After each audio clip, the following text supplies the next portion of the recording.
A few pointers that will help you understand and make it easier for you to learn the art of trailer backing. It's not hard. Prior to working for Magic Tilt, I've been with them 17 years. I own 2 boat dealerships in Miami. I have hundreds of hours behind the wheel, thousands of times at the boat ramp, and it's that easy for me because I've practiced more than you have. That's the only difference between my skills and your skills, is I have a lot more practice. And again, hopefully today what I can do is share some pointers with you that will help you get to the ramp and learn how to do the skill without thinking about it. When you first started driving, you thought about everything that you did. You thought about, when do I put on the signal? When do I hit the brakes? How far from the corner do I... Today, after you've been doing it for a while, you don't think about that aspect of driving anymore. We talk on the phone, put on makeup. I don't do that anymore. I do shave once in a while. We're engaged in other activities than just driving, because the driving part has become second nature.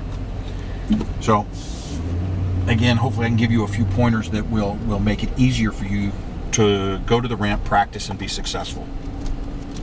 The most important thing when you're learning is to go slow. And, everybody's trying to be in a hurry because there's more people at the ramp, but the faster you go, the behinder you get, the more mistakes you make, the longer it takes to get in the ramp. You need to, one, not think about what's going on around the outside. If you have to roll the windows up, turn the music up, pay attention. If you're worried about the guy that's in the boat, in the truck there, and him looking at you, you're not worried about putting the boat in the water, or boat trailer in the water.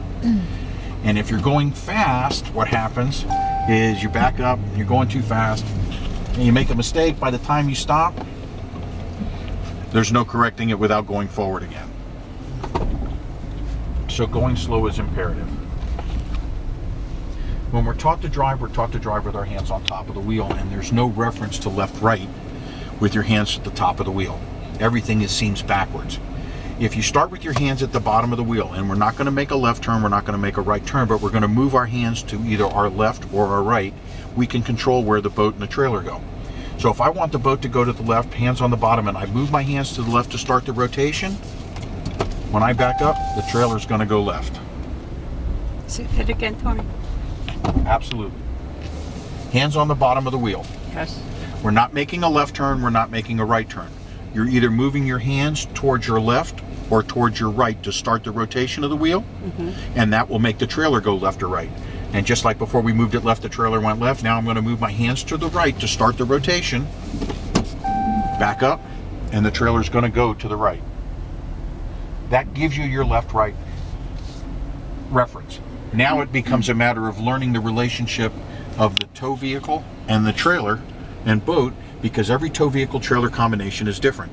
Every time I come to one of these events, I usually come and practice first, because I don't know which boat I'm going to have. Betty has a 24, she's got this 25, this one's a little longer, it's a little different.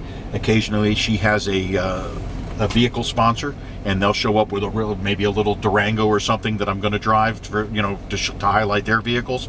And so they're all different, and it's practice. Just because I do this real well doesn't mean I'm going to get into the next one, which is different, and do exactly the same. After all these years, I still have to back up and correct, and occasionally as I'm doing different boats and trailers.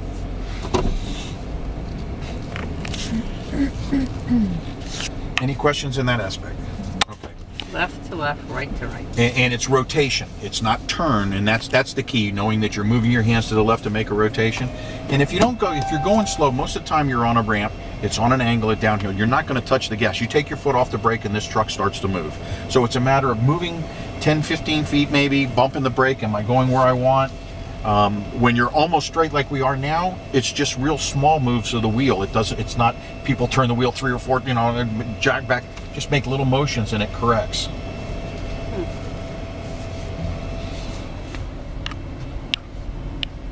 And again, it's about foot on the wheel or foot on the brake and thinking about what you're doing.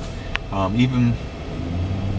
no crazy stuff. No, yeah, I'm gonna jackknife once again, and we'll talk about correcting a jackknife.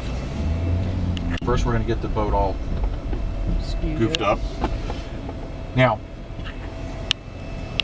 if the boat's off to the left, which it is now, in order to get correct, we're going to turn the wheel all the way to the right. Foot on the brake, turn the wheel all the way right, put it in forward, And this is what normally happens. People get straight. Yeah. All right. I just went 20 or 30 feet farther than I needed to after I straightened out. What does that mean? That's another 20 or 30 feet that I got to back up again. Oh, okay. So now we're going to jackknife it one more time. Put it in drive, foot on the brake, turn the wheel all the way in the opposite direction of where the boat is. And we're going to go forward just far enough until the truck and the boat line up. Okay. Stop. Instead of way up there, I'm back here.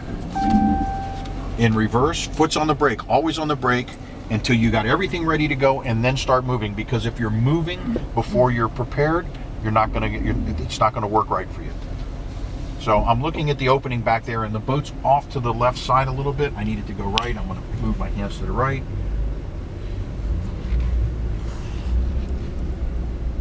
And again, for me, I don't think about left, right anymore. I just look at where the boat is, and I know what I need to do. And that's all it is practice. It's lots of hours behind the wheel. That's the advantage that I have. Occasionally, we'll meet with the South Florida chapter. We come to this parking lot, and Lee will show up. She'll bring a boat, and somebody else will bring a boat and trailer. Or I'll go grab a boat. And we'll come over in the afternoon, and we'll just practice in the parking lot.